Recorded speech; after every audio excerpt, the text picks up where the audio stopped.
ভাবি, বুঝলাম না কি সুন্দর করে শাটার খুলে বয়ে রয়েছো তুমি। কাছে ফুল ধরেছে, লোকের নজর পড়েছে। তা আমার গাছে ফুল ধরলে আমি কি শাটার খুলে বইয়া থাকুম না বেচার নিগা? ও, তার মানে গাছে ফল ধরলে সবাই শাটার খুলে বয়ে থাকে বেচার নিগে।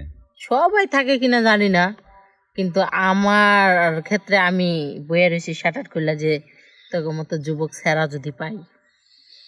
ও, যাই হোক, এখন তোমার দোকানের সদাই কি বাইক কিনে না বেচে না কিছু করে না? তোর ভাইয়ের কথা আর কইস না, হে নিমদ্দায় কিছুই করার পায় না।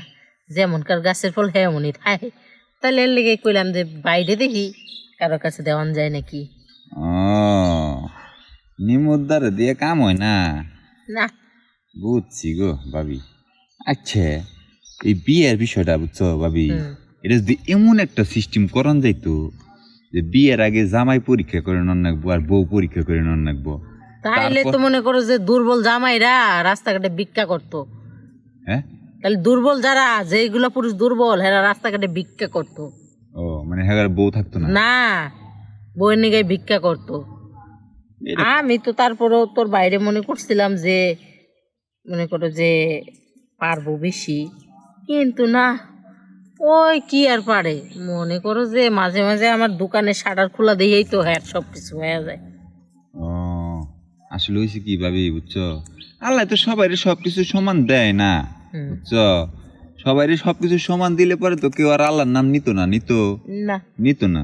মনে করো যার কম আছে হে একটু চায়, আর যার বেশি আছে হে আবার একটু দান দক্ষিণা করে বেড়ায়। মনে করো যে এইভাবেই চলতেছে দুনিয়াটা, বুঝো নাই? বিষয় হচ্ছে তোমার একটু বেশি আছে আমার কম আছে, তুমি যদি একটু দিল দরিয়া ঠান্ডা করে মনে করো যে আমার একটু দিবার নিগে রাজি হও, আমি কিন্তু কোনো সময় না করুম না, বুঝছো? আমি কিন্তু নিমু। আমি তো দিবারই চাই, কারণ বুঝছো আমার গাছে ফল এমন ভাবে ধরছে যে ফলের যন্ত্রণা আর ভাল লাগে না। এই জন্যই কইতাছি যে যদি মনের মতো মানুষ মিল্লা পড়ে তারে মাংনাই দিয়া দিব। ও, মানে ফল ফল বেশি হইলে তখন হেরে যদি ঠিক মতো কেউ না খায় তাইলেও গাছের জ্বালা হয়। গাছের জ্বালা হয়, বুঝোস না কেন? পরে তো মনে করো কাক পাখি অভাব নাই, ওরা ঠুকুর দিব, ওরা তার খাইবো না, পুরোটাই ঠুকুর দিব, নষ্ট করবো। তাই না? নষ্ট না কইরে কাউরে মনে করো যে দিয়ে মানে পেট ভরে খাওয়া, ওইটা কিন্তু ভালো। সেটাই তো। না, তোমার কথা কিন্তু যুক্তি আছে ভাবি।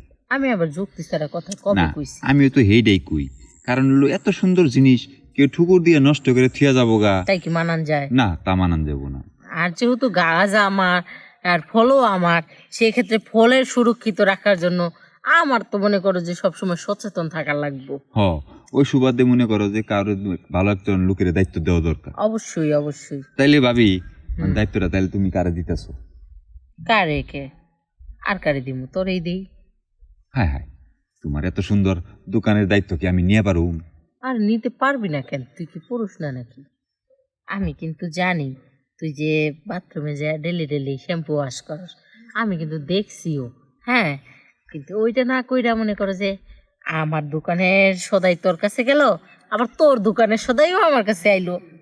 ভাবি, তুমি যে কি কও না, বুঝছো? তোমার কথা হই না, আমি জানি কেমন জানি হয়ে গেলাম গা।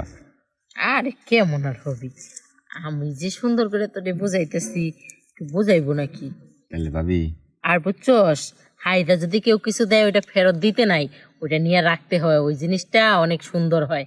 তাইলে ভাবি, তোমার হাতা জিনিস আর আমি ফালামু না, বুঝছো? তাহলে ইনার বয়ে থাকুম না, ভালো লাগতেছে না, বাইতে যাই। বাইতে যাবা? ও, বাইতে যাবা? বাইতে যাই, শাটার নামে নই গে। তাই নাকি? ও আচ্ছা ঠিক আছে, তাহলে উঠো।